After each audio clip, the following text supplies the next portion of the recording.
What's up, everyone? Welcome back to Unveil Paranormal. This is episode 3 of season 2. I have some pretty awesome guests on here tonight. I'm super excited. I hope everybody is having a great January.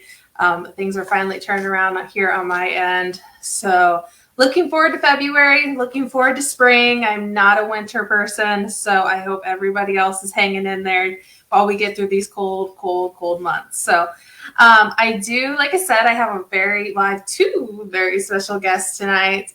One is Amy and the other one is Jeff, and they are part of the team TSPI, Truth Seekers, Paranormal Investigations, I believe. Apologize if I got that incorrect. So I'm super excited to have them on here, and let's all give them a big welcome. Here's Jeff, and here's Amy. Welcome. Hello, Hi. what's up? How's it going? Good. I'm so glad that you two can join me tonight for a little Q&A. And thanks for stopping in, everybody. Hi, Jeremy. Hey, Jeremy. Hi, Nicole. Hello. And then this is my sister, guys. She's been tuning in. This is my twin sister. So I actually have a twin. So the more you know, I guess. So we do have several people stopping in saying hello. Hi, Amy. And then Canada's in the house. Welcome. All right. Get well soon, Nicole. We'll send you good vibes. So the team I have here with me tonight is TSPI, also known as Truth Seekers Paranormal Investigations. Did I get that right, Jeff? Yep. Okay. Yep. All right. Just making sure. My dog, last week my dog waited until I hit live and he started barking. Now he's going to do it again. So I apologize for that again for 2 weeks in a row that my dog may be barking, guys. Okay. Tonight we are going to do a Q&A with Amy here and Jeff here. So feel free if you have questions for them to put them in the comment section. First thing though, guys, I want everybody to get to know who you all are. So without further ado, Jeff, tell us about yourself, what you do in the paranormal, what your team is, any details you want to share. All right. Well, first off, my name's Jeff, of course, with TSPI, Truth Seekers Paranormal Investigations. I've been doing work with teams and everything since about 2009, 2008, somewhere in that area. You know, I started off hosting investigations, oddly enough. I was always interested and very intrigued, looking for answers, not really sure where it was going to take me and what was going on. And then I met some really cool people when I was hosting investigations at the International Circus Hall of Fame. Craig, I always murder his name, Perskowski. You know them well, Carissa. So Yes, I love them. Ghoulie TV. Actually, that was the very first team, I believe, that I'd ever seen investigate, and then later investigated with. And Craig taught me a lot and just kind of moved on from there. Okay, awesome. Yep. Awesome. How about you, Amy? Tell us a little bit about your history. Well, not as extensive as Jeff's, but I've always had experienced paranormal stuff since I was younger, and never knew exactly what it was. Always been, involved with, ghosts and loves ghost stories and hearing about all of that. And as I got older, I just realized something was going on with me, and I thought I was nuts for what I was feeling, seeing, and then once I met an ex-boyfriend of mine, he kind of showed me the world a little bit and realized that I absolutely love this. I know exactly now what I'm feeling. I met somebody that lives down in Louisiana, and she's kind of helped me develop some of my skills and stuff like that, and realizing what I'm in a way meant to do. So I've actually been an investigator now for like 2 years, and I absolutely love it. I've experienced so much, and I can't wait to experience more. And I remember in your bio, you talked about being a medium empath. Yeah. How do you know that you're a medium empath? Like what led you to that? Well, because of, I can't see, hear anything really like that. But being an empath, I have learned that I can absorb their feelings. And it actually all started. I didn't know exactly what I was feeling or what was going on. And then I kind of realized it actually, Jeff, over at the Davies house down in the basement. Um, and then I got to talking to my friend down in Louisiana, and she was telling me what was going on. And then there's been other places that we've gone to where it got to the point where I was feeling everything. And I was having issues trying to decipher what in the heck was going on. And and by using the dowsing rods, and I can channel those feelings into a story of what the other entity or ghost or whatever you want to call them was trying to communicate with me. Every once in a while I'll get flashes like they're showing me something, showing me how they feel or what they went through or anything that excited them. Or like once I had a little boy show me some toys, just kind of flash me this picture of him showing me these toys, saying like, look what I get to play with. And so that's about the best way I could describe what I can do. So yeah. Okay. And now I consider myself a medium empath, and I kind of mirror their emotions. Do you get emotional also like that? Yeah, like over at the Davies house, I felt every emotion that she had felt. I felt the anger, I felt pain, I felt hurt, lost, confusion. It was so powerful. It pretty much almost put me in a panic attack, and it took me a couple of hours to recover. It had drained me so bad, and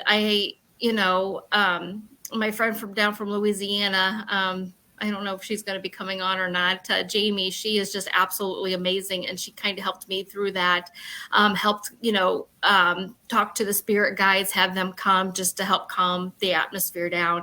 And after that, it was much better. And then the second time I went to the house, I sensed a calmness. It was almost like she was saying, yeah, I recognize you. I promise I'm not going to do that to you again. So it was just, it definitely had a different feeling the second time I went. Okay. But yeah, it's like, it is almost like mirroring. It's almost like they, are giving you a big hug and saying, hey, this is how I'm feeling.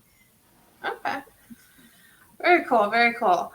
So TSPI has been around since what, 2016? 2016. 2016. We started. I founded it. Yeah, me and the ex founded. We'd seen all these other teams, and through hosting out at the International Circus Hall of Fame, it really got me wanting to investigate again. So we started putting together a team, and we handpicked some really good people, and TSPI started. That's awesome. That's awesome. Yeah, and those people. Yeah, they branched off, and they're doing their own thing now also with their team, and they're doing an amazing job. Of course, I'm talking about Shadow Speak. Shadow Speakers are... Shadow Speakers, yes. And we got one of those guys in here. Yep. Yeah, Corey, Amanda, Dina, they were some of the original team members, and they decided to break off and start their own thing, which is totally awesome, and they're doing an amazing job. Yes, a very fun team. They brought in Christy too, and very cool team. Yeah. I love working with them also, and I do hope I can work with TSPI more in the future too. So thanks to you guys, I got to do Davies House. Yes. Thanks to you guys and Ghoulie TV, I got to do Davies House. And that's out on YouTube and has, last I checked, 7,500 views. I don't know where it's at now, which is awesome. Of course, there's some criticism and there's some positive comments. I told myself I wouldn't read them, but I did. I watched that once or twice now, and I can't believe nobody told me my shirt tag was sticking up. But hey, whatever. Oh, really? I didn't even notice. but right, but that was the first time that I'd actually really worked with you, and it was really amazing and very cool that you come in with no expectation, no knowledge of the house, and the things that you hit upon. What was really like, okay, maybe there's something going on there. So that was very cool. Yeah, and I'm glad that Davy's house got brought up because I had totally. I mean, we met at the Para Unity. This is Yes. the first time I'm meeting you, Amy, which I'm Yeah. so glad. Yeah, well, I met Jeff at the Davies house, so that's how I met him. Okay, So. okay. But when I met at the Para Unity, when I met, Ghoulie TV, his dad's team, Things, all these people, and I met TSPI. That day has changed everything for me in the past probably year and a half. Prior to that, I knew nobody in the paranormal that was nearby except for a few friends in Fort Wayne. And once I went to Para Unity, I met tons of locals and that were all in this just like I am. And it was worth it. So I know we're going to have more Para Unities in the future. So if there are other teams that are nearby or not nearby, you want to come join us this year. So I don't know if it's booked out or not with vendors yet. No, we still have plenty of room for vendors. We actually have 2 buildings. And I say we, I actually mean Shadow Seekers is hosting this year. So they got handed off every year. It's handed off to a new team. And this year it was handed off to them. So we have both buildings now. So we have plenty of room for vendors and teams come up, and it's a great time. Yep. Yeah. And it's the first time since I've joined the paranormal field that I've realized Para Unity is a real thing, I will say, because prior I didn't see it. I didn't see teams getting together with other teams. I didn't see investigators getting with other. I didn't see that. And seeing that there's teams that are not judgmental of other teams, they're more like, let's investigate together, and everybody is okay with their differences, and everybody gets along. It's great. It's great. So the differences that each individual brings to a team actually makes the investigation even better, because you do have differences. You have different opinions, different beliefs. You can bring all that together, mix it around, and come to some type of a better conclusion than just 1 or 2 people with their own mindset. Yep. And when it comes to investigating, you need to have that variety of perspectives, because if you don't, you're only going to see tunnel vision and not the whole picture. So yeah, I love it. I love it. Absolutely. I also investigate with another team out of Fort Wayne, Ghost Hunter Society of Fort Wayne. Amazing group. And they actually have one in there that is kind of a skeptic, which is good. Oh, nice. Have one in every group. So he is really great at trying to debunk everything, which is awesome. Okay. That is cool. Yeah. So yeah, we're both teams are going to be investigating Bell Mansion. So it'll be the first time both teams will be getting together. So I'm really looking forward to that. And it'll be our first investigations for a little bit with all the COVID and got sick and I got sick. So it's life changes and it's time to get back into it. Oh yeah. I'm itching to get back in there. Yes. I am right there with you both. I had posted recently. I'm ready to investigate. So it's just got to get scheduled. Just got to start booking. So I'm right there with you guys. I did see Jeremy comment. I did not see his comment talking about Jeremy York. I'm ready to see him back out there. Get well soon, Jeremy.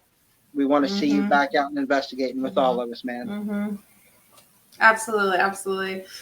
Jeremy is a lot of us. He's our favorite person in this field. He's just a great guy. So, to the audience, it's been about 15 minutes. Just so you guys know, if you have questions for these two, feel free to put them in the comments section. If you have any questions in regards to their investigation, who they are, anything you want paranormal, we appreciate it. So, I have a question for you both. Yes. Is there anybody in the field that inspires you or influences you in the way you do things? I think there's a lot of different people that bring different aspects. Some of them you want to maybe investigate a little bit more like them, and others you want to make sure you don't investigate like them. Kind of double-edged sword. Okay.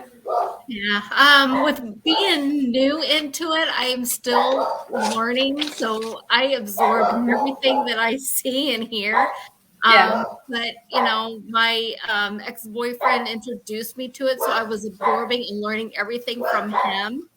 Yeah. And then, trying to branch out, and that's in a way how I met Jeff, getting, talking to him and his ideas for stuff, talking to other paranormal investigators on their favorite equipment, what they like to do, how they set up. So, trying to find what I like to use and how I like to set it up has been a challenge too, because I want to take everything with me to every spot, and I know you can't do that, Right. so. I think a lot of times we as investigators, we get wrapped up in all the equipment that we have. Mm-hmm. We forget to use our natural abilities. If a family's sitting home and they start hearing things, they don't have equipment to rely on. They just have what they have. And sometimes as investigators, we do get wrapped up in our new toys instead of just using what we have on hand. But toys are very fun. Yeah. Now what I like to do is just set stuff up and walk away from it, and then use my own senses to feel things, and then go back later and see what we catch. Because if you're watching them and they know you're watching them, they might not do anything. So I seem to catch more if I just leave it and walk away and just go walk around. Right. Awesome. We do have a question here from Miss Scarlett. She knows nothing about the paranormal, guys. I need to get her out investigating, but she's all busy, she says. She has a question. Are there any devices or tools that you enjoy using the most during your investigations? I like dowsing rods are very cool. Mm-hmm. I like them because you're actually physically in contact with them and you can feel the pull. Yes, they can be easily manipulated, so you have to trust each other that they're not being manipulated, whoever's using them. K2s can be, or something like that, can be a really good tool to help debunk if there's a high EMF already. And it also helps you pick up that immediate spike. And a lot of times I will pick up the energies before the K2 spikes, but it's just validation tools. There's so many tools out there to use. I don't think I have an exact favorite. Yeah. Okay. What about you, Amy? Right along with those, I guess I really like, like some of the spirit boxes. I like to get those out and play with them. Definitely get some EVPs, get a digital recorder. A lot of that stuff, like the digital recorder. If I got a camera, I love having a camera out recording down somewhere and just leaving the recorder there and walk away and see what I get. I've got some interesting stuff. But one of my newer pieces of equipment that I've played with before with my ex is called the GS2 from Ghost Stop.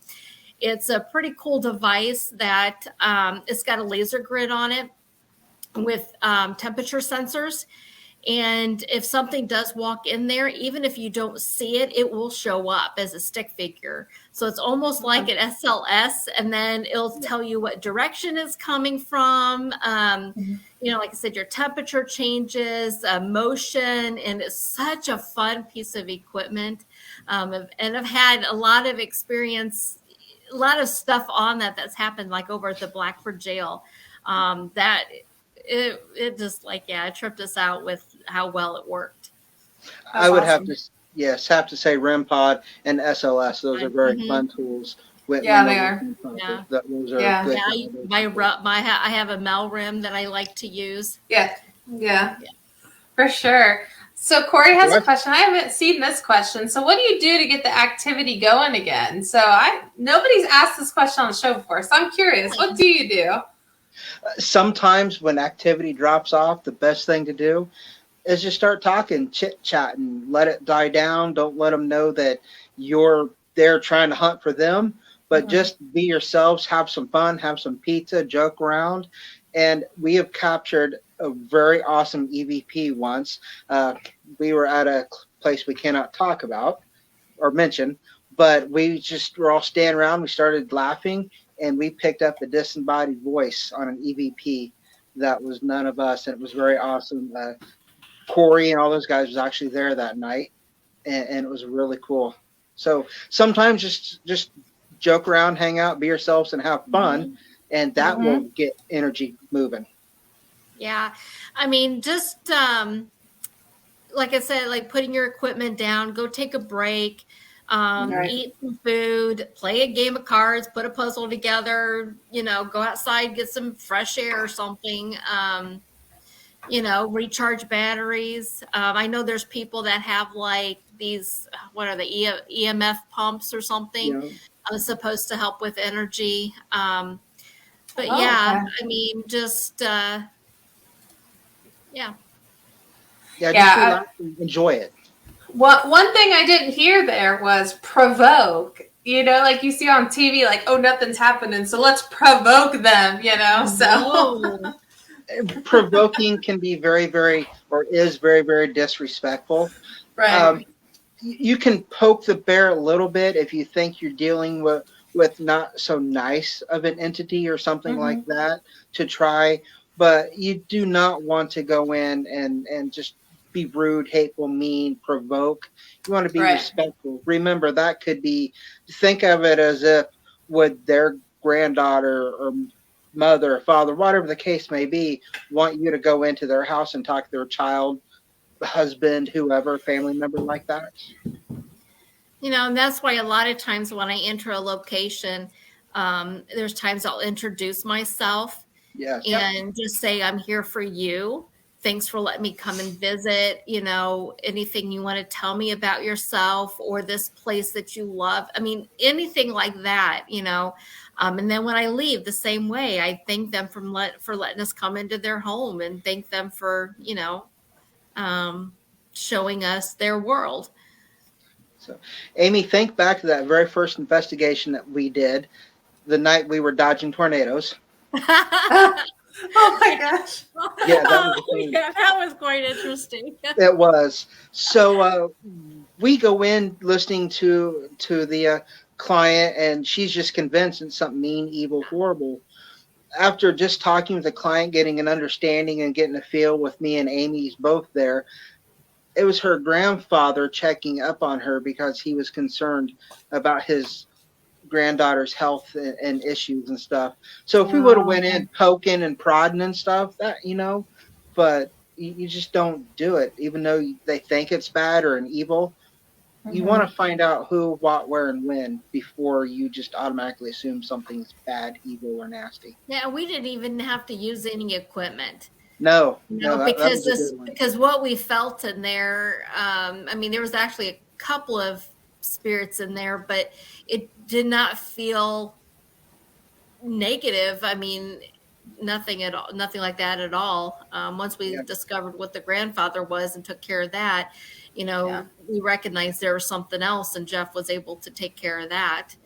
So, yeah, it was. Awesome. She had a lot of health issues and a lot of things going on in her life, and I think the grandfather was just really concerned. And then the Yep. other person, the other thing, because of the health issues and stuff, I'll give you a quick little. She had actually was clinically passed away in a hospital, and we Okay. think something may have attached during that time, or hey, I see you, you see me, you want to hang out and be friends type situation.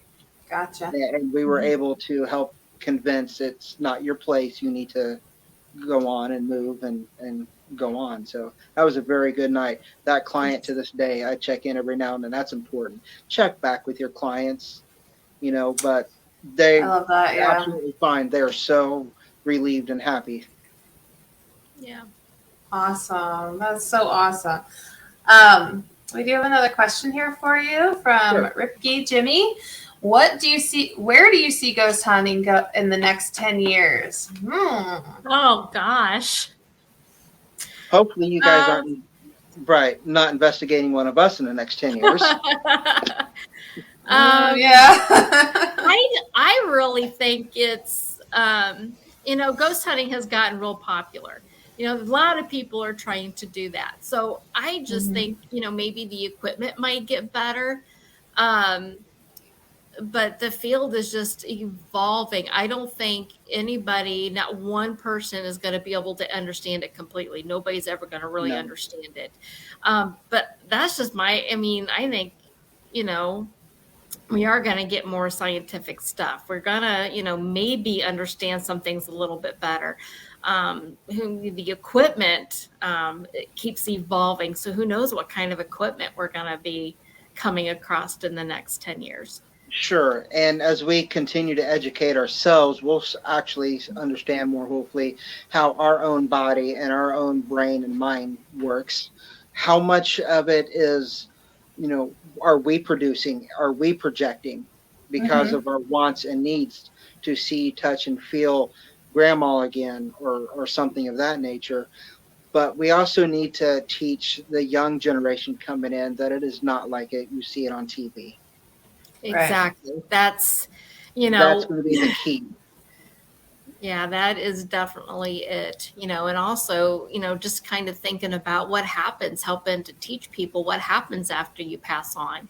You know, we'll never know 100% until we experience it ourselves, but at least Exactly. Right. we have an idea, you know, if they discover, hey, it's their, you know, father, grandfather, mother, aunt, looking out for you, it might actually provide more of a comfort, you know, Mhm. especially if it's been a tragic passing of some sort.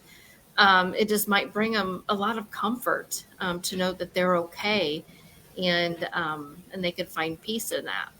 Exactly, exactly. And it may be, and depending on your beliefs, it could be your own guardian, your own Mm-hmm. protector, your own spirit guide that's interacting with you from day to day, and you maybe get confused as far as is it a ghost, is it a spirit, or is it something here to actually guide me? Right. Right.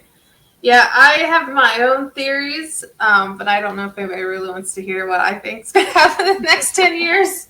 Because I never call myself a psychic, but I do have vision and tendencies to Mhm. know things ahead of time. But I honestly think it's gonna reset itself. I agree with you. There's going to be newer equipment coming out, but I think the popularity is going to die out. I really do. I really think it's Yeah, going to die out and it's going to reset itself, which I'm okay with that. We're still going to be able to Mm-hmm. investigate, but Yep. I think it's going to die out and die out. No pun intended. That's how I think it's going to be. So, yeah, that's Yeah. just my theory. We'll see what happens in 10 years. Yeah, because there's one particular show on TV, and I think it's pretty much how it got its popularity. And that's TV show is actually one of the stuff that's, I think I know where she's going, and yeah, yeah, everybody thinks it's it, like that, and it's it not. really isn't. It really No. is not like that at all. Not everybody Absolutely. passing gas is because of a demon. Corey wants to know if you know the first. Do you remember the first time you ever got touched or scratched? And do you have a story with that? The first time that I truly remember, I was at what was a jail? It was a jail, Fowler Jail. It was before it was popular. Fowler. Okay. Fowler. I actually, another investigator from Lafayette put me in contact with him. His name was Dwayne, and he got us in. He was actually worked there for the sheriff's department, and then he moved on to Indiana State Police, and Okay. he got us in years ago before any of the haunted Fowler or any of that come out. Anyhow, I'm downstairs in what I think was the boiler room at the time, and I got this just really, really rush of energy. Something invaded my space, and it actually really freaked me out because the first time something had come that close and Oh. almost passed through as it touched, I felt the touch and everything. That was the first time. Oh, wow. How about you, Amy? You ever been touched or Um, scratched? not necessarily touched or scratched. I mean, not that I'm aware. I mean, because I had an ex-boyfriend that would always try and trick me. So he always would say, maybe I did, maybe I didn't. And I'm like, don't play with me. So, but the one real thing that I experienced that I'm not sure exactly what it was was actually over at Randolph Asylum. I was in there I don't know what parlor area. That was kind of across from the, like their safe room or whatever. And I was just in there hanging out. We were all just kind of taking a break, and I was just kind of setting up some stuff, changing out batteries, nothing specific. And I was just standing there. All of a sudden, I got really dizzy, and I felt like this wind like knocked into me, and I kind of fell back. And luckily, there was a couch right there that I kind of hung on to it. And I just had to sit down because I thought I was going to black out or something. I'm like, what the heck was that? And one of the other investigators just kind of like looked at me and said, "Are you okay?" And I'm like, "Yeah." I'm not sure what just happened. He goes, "It looked like you got pushed." Wow. And we looked back at because I had the camera, different, nothing went off, nothing showed up. So he thinks it came down from the ceiling the way I got pushed. So, wow. It almost sounds like a pass through. Those always get something. me. It kind of scared me a little bit because I didn't know what it happened so fast. I couldn't, really think about it. So I've one only of the had other investigators kind of sprayed me with sage and stuff. So, to make sure that nothing, attached to me to go, so I didn't go home, and nothing attached to me. I went home and there was nothing there, but that was kind of spooky. Yeah, Corey, sounds like it. Yeah, Corey actually witnessed my very first pass through, and I've only had one other one, and it was very intense. It was very cold, chill. Yes. Felt the energy coming, and when a complete pass through, it was almost a complete energy drain for a second, and it was interesting. It was like nothing I'd ever experienced before. So Wow. I'm very lucky there was actually somebody there that witnessed that, because I don't really react to things when they happen. It's like, okay, that's kind of interesting. But that one, there was a definite reaction to, and that was very cool. That's awesome. So I love hearing people's scary stories when it comes to paranormal. So I'm glad this was brought up. So what's the scariest thing you've ever seen in the paranormal?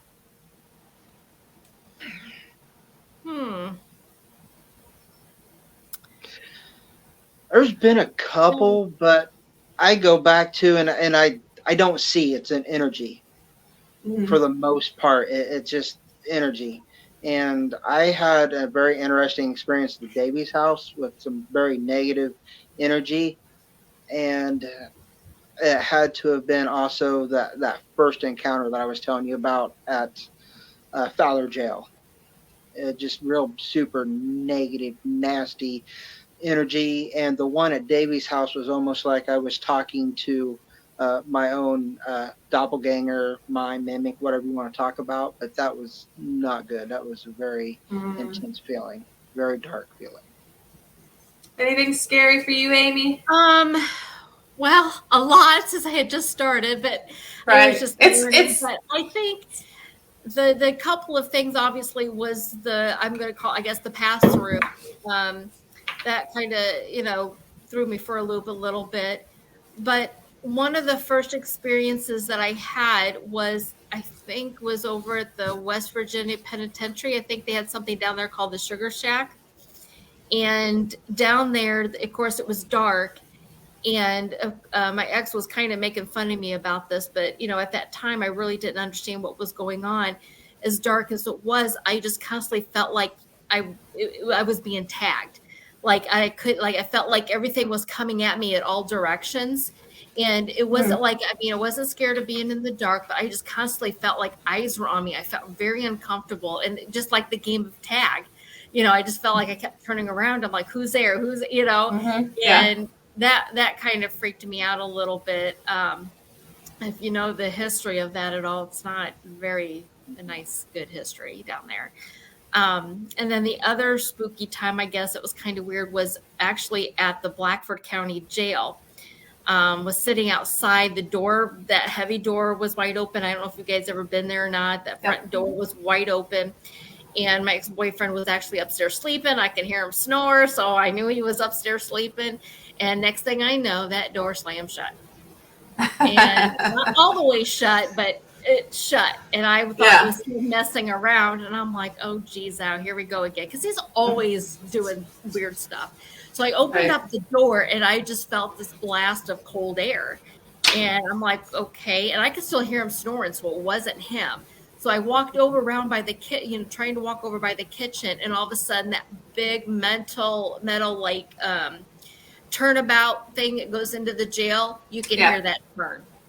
And wow. So that kind of like, I finally like, okay, I'm done. He's waking. I'm waking him up. And then that's when went downstairs, got the GS2 out, and we actually saw a shadow, and we could hear footsteps, and the GS2 lit up like crazy. And this was like at 7 o'clock in the morning, when this happened. And I'm guessing that might be breakfast time for them. And they were waking up, so the activity picked up. Yeah, I cannot forget about Monroe House. I was setting up cameras, and something happened. It was so weird that bothered me to the point I actually went live with the understanding I was just showing people what we do setting up cameras, but it was just I went live because I was not comfortable upstairs at all setting up cameras by myself. I don't know what was going on at the time, but I went live just so I had an audience, so if I disappeared, everybody knows why. Well, we're glad you did it. I have a question because Amy, you had mentioned about, investigating with a bit of a jokester, somebody like to scare you. So those are that's probably one of my biggest pet peeves if I'm investigating with somebody is I probably take investigating too serious. I can't stand people who jump out at you and scare you in the middle of the night or middle of the dark, anything. I can't stand that stuff. Okay. So my question for you two is, what pet peeves do you guys have in the paranormal field? Oh, I'll apologize now because I do like to be that person. I've gotten just about We're never investigating together, ever. I've gotten at least once. It brings the fun. It's fun, but then you got to get serious. There has to be a time to be serious and a time not to be. My biggest pet peeve is when you're trying to do an EVP and you're like, hey guys, we're going to do some EVPs. Let's stay quiet. And they're having a party. That irritates me to no end. Yeah. That's my big one is quiet time. It's like the jokester's not really a pet peeve, but it does annoy me when it happens all the time, especially in the beginning, trying to learn out what's real, what's not real. That really bothered me, and then he would, holler at me that I was scared of the dark or whatever. It's like, no, I'm not scared of the dark. I'm scared of what you're going to do to me, Right. But yeah, it's fun every once in a while to joke around with somebody, but that's when you have your downtime, Exactly. When people are quiet, not much is happening. That's a good time to have a little fun. But right, it's a trigger object. It can be a trigger. Yeah, exactly. But another big pet peeve of mine, I think sometimes is lights. A lot of flashlights, you need them to see. But if you're in a room and you're doing like maybe an EVP session, or sometimes just having the lights out, for me, it's a sensory thing. It helps me hear, making sure I'm seeing, but just having all the lights sometimes bothers me a little bit. It's because I think sometimes the light can play tricks on your eyes. And plays tricks on your sensors a little bit. And so since with me, being an empath, I like to feel things. And so it really helps me to feel where things are at maybe. And that's how I communicate, is through feel. So, okay. Yeah. Yeah. So, lights is another big one. Yeah. I've determined I cannot investigate with TSPI because Jeff, you're a jokester. And Amy, I am the worst person about flashlights. I am the worst, and I am so sorry. I will leave my flashlight on, not thinking. I mean, I will be honest with you. I'm a medium empath, and I've been doing this for a while. I do not like the dark either. I'll go in the dark, but I have terrible eyesight. I have contacts in right now. So when it's dark, it's even harder for me to see. But I totally get what you're saying because you're shutting off that sensory. You don't need to see in the dark. You really don't. Right. And so you can hear, I mean, you can see shadows or whatever, but and sometimes the light anomalies and all that. But you can hear better, you can feel better, like your other senses get heightened. So I totally get what you're saying. Yes. When we do investigate, if Jeff scares me around the corner, he may get punched and I'll keep my flashlight off. Okay. Fair, You know, fair. but a lot of locations, though, when you have your light off, there's a lot. Sometimes there's windows where it has a little bit of light. Right. Yeah. The cameras with the UV lights and stuff, you know, some of those have lights where you can see when they're on. So a lot of times I'll use those kind of like as my flashlight, and that way it doesn't always interfere with, you know, seeing shadows and stuff like that. Right. But I mean, I do turn mine on when I'm walking around and Right. Yeah. I'm actually like maybe sitting down, you know, doing EVPs or, you know, just want to listen. I like to have it completely dark. Yep. And that's fine. Some people do. We're going to scroll back up here. We did have some other questions come through. Have you ever been possessed or witnessed a possession? Either one of you? Nope. Not that I would. I've seen pass-throughs and I've seen moods altered, but having your mood altered is not a possession. You know, but as far as a full-on possession, no, I've never witnessed anything that I honestly would call a possession. I mean, I've seen, well, at least I've talked to my other team. They have occasionally would have somebody like follow them home, not necessarily attached to them, but they would follow them. Like one time they had this little girl, her name is Madison, that followed them. She just was this little girl that would just follow around, and they told her, you need to go back home. And she went back. I mean, they took her back home in a way. Next time they went, they took her home and she stayed there. So, yeah, I mean, I've seen something like that happen before. I can't remember if Madison's originally from Randolph or from Stone Mansion, but they went to one of the other ones and she came across on that one too. So it's kind of strange how spirits can actually roam around a little bit and follow somebody or go from, you know, one building to another. And so, yeah, it's quite interesting. Very cool. Welcome from Ireland, by the way. I'm glad to see across the pond we get some visitors. I have a question for you all.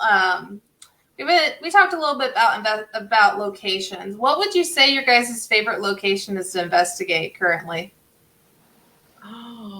Currently. I'd say currently because it does change with everybody. Right. Yeah, I've been to so many cool places. I don't know. It's hard to tell. I think probably the coolest location I've ever been to was the Lake Shawnee Abandoned Amusement Park in West Virginia. Oh, that was probably the coolest place. It has so much history to it, so much negative history to it. And it's an Indian burial ground that they discovered. Just a lot of neat stuff there. So that's probably the coolest place, but probably the most active place I ever was at was the Blackford Jail. Wow. That's awesome. But yeah. I don't know if I have, there's so many places that I have been to, and I love the most active place that I've ever been to. Don't know. It's either going to be the International Circus Hall of Fame, which you can no longer investigate there now. Very cool. It was a wintering quarters for circus. So, I want to go there. Yeah, it is very cool. A lot of history and a lot of interaction. There are a lot of residual. They have a lot of things there from different tragedies that's happened in the circus world over the years. So there's a lot of residual, and I do believe that there's some intelligent hauntings there as well. Nothing that I've seen there was what I would call evil. There's only one spot there that really started, but then we could not investigate anymore. So we just kind of started checking out another spot. And anyhow, the other place that I seen that was very active was the Davies House in Kokomo. So, that's under new ownership now and stuff. So it's actually a really cool place if you to be able to check it out. Well, Awesome. I actually, one of the last, other than going to Randolph, but one of the coolest things I got to do was with the team from Fort Wayne. We, for the first time, they were involved in National Ghost Hunting Day. And so that was really cool to experience. And we were at the JW Kidd building downtown, Fort Wayne, and that we got some activity there that was pretty cool that we went live with. I actually ended up while I was taking pictures, got a really cool picture of a little boy standing there at the side. Wow. And I did several takes, and 1 minute you could see that he's not there. The next minute you saw him there. The next picture you see his hand up by the side, and then the next picture he's gone. I mean, it just was cool to see that. And next year we're doing the same thing. I believe we're at the Stone Mansion next year. We got booked for that to do on National Ghost Hunting Day. I don't know if you know anything about it or not, but it is streamed live worldwide. It's actually goes on for 24 hours all over the world, and you get an hour and to go live and show your stuff. Yep. That is awesome. I participated in the world's largest ghost hunt back in, because a lot of people investigate on that day, but you can actually register to be a part of it. Yep. Yeah. And I did the Kosciuszko County Jail back in 2018. Yeah. So if you've never been there, I totally recommend going to Kosciuszko County Jail. It's really good place. I did that with Heart City Paranormal, and then the ladies from the ladies that run the jail there. So it was a very cool experience. So if you ever get a chance to get a part of that, be a part of it. I definitely recommend it. I think two of the places that I've been, they were one was a surprise stop in at Ashmore Estates.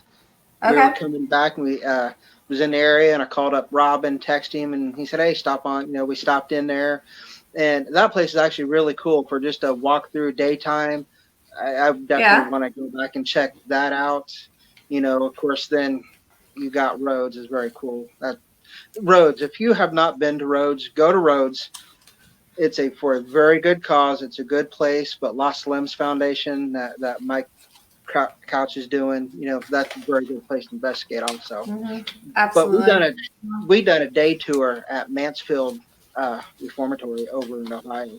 Just done a walkthrough. Yeah, I've been there. Oh yeah, I've been there a couple of times. Definitely, amazing place. It is amazing. It's So I got a lot of activity. Saw shadows there. Yes. Yeah, Trans Allegheny. That is a cool place to investigate. A lot of interesting EVPs from there. It was just crazy. But yeah, that's a really good place to go to.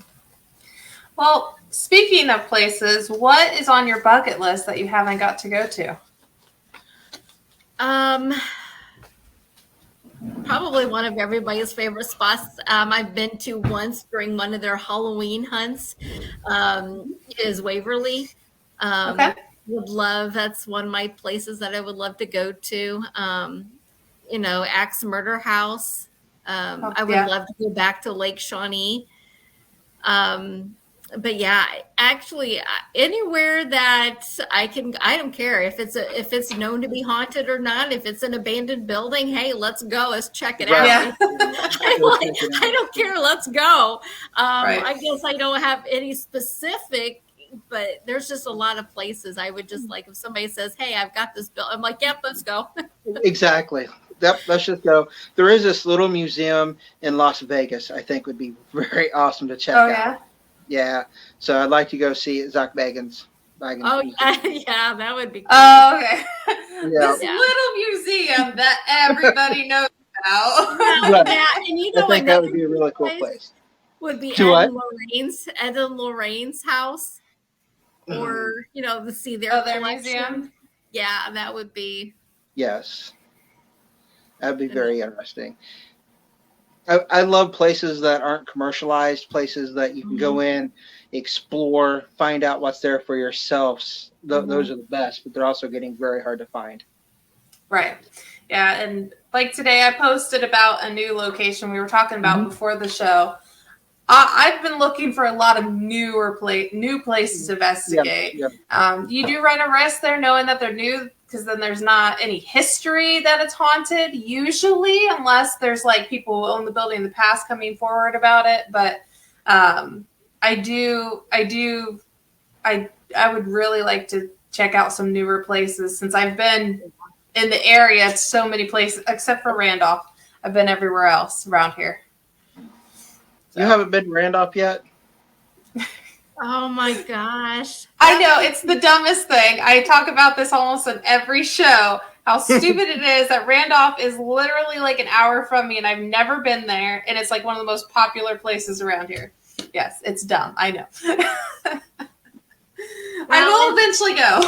it seems like the guy that Tim, the guy that runs that or manages it or whatever, see him quite often, and he's really good friends with the team. So there would be several times, be like, "Hey, we're going to be here on board. If you guys want to come for a couple hours and hang out with me and investigate," he has invited us to do that. But yeah, you'll Well, have to can he watch. be my friend?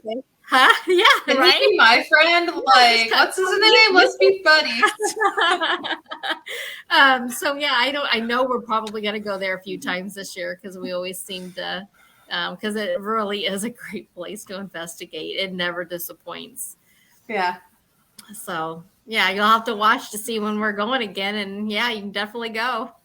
Okay. Very Yeah. cool. Very cool. Um, So we're just about out of time. So real quick here, what do you guys see in the future for TSPI? Are you guys planning on growing, doing more investigating? What's the plan for the team now? Yes, I want to grow the team again, do more investigations, and just get out more. Take a little break, and I'm ready to get back out Mhm. there and do it again. Teach people, do things.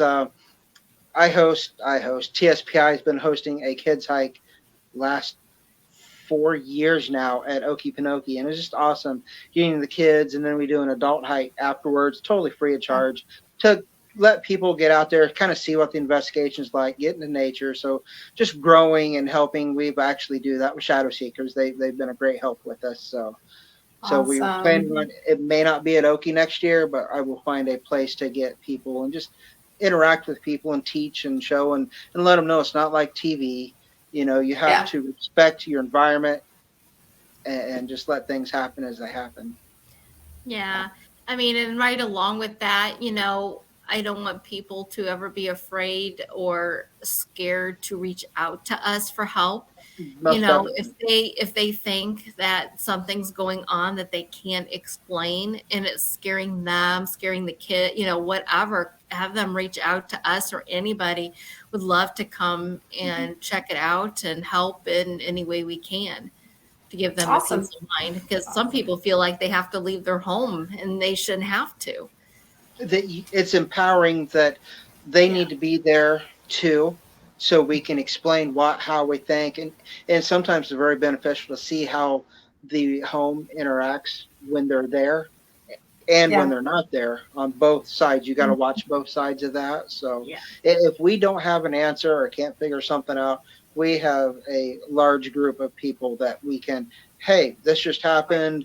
We can't figure it out. What do you guys think? And All right. they'll all be right there.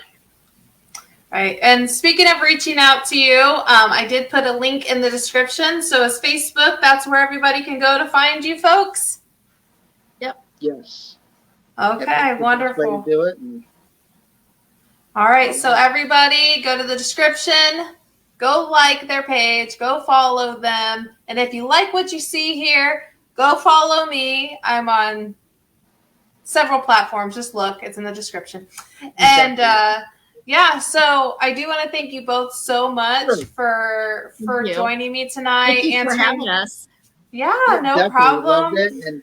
And any teams that we mentioned here tonight, go to their page, check them Yes. out. Like I say, you got Yes. Wooly TV, you have Miami County Paranormal Society, you have Shadow Yes. Seekers, great great bunch of people. There's a new Ghost team Hunter out there now. Society. Yep. You know, if you want to check out Yes. Davy's house, there's a new team. I believe they're called the Paranormal Family. So Yeah. get a hold of Yep. them. There's tons of people that's wanting to investigate or whatever. Yeah, absolutely. Things. We 100% cannot forget about things and things. Yep. Riverbend. There's so many places. Right, absolutely. Go show all of them love. Support your fellow team Yeah. members and other teams and all that. That's awesome. Good message. So everybody, I do want to thank you for joining me tonight and meeting and chatting with Jeff and Amy, and 100% thank them both for joining us. And I hope everybody has a good night, and we'll see you next week. Bye, everybody. Later. Bye. Bye.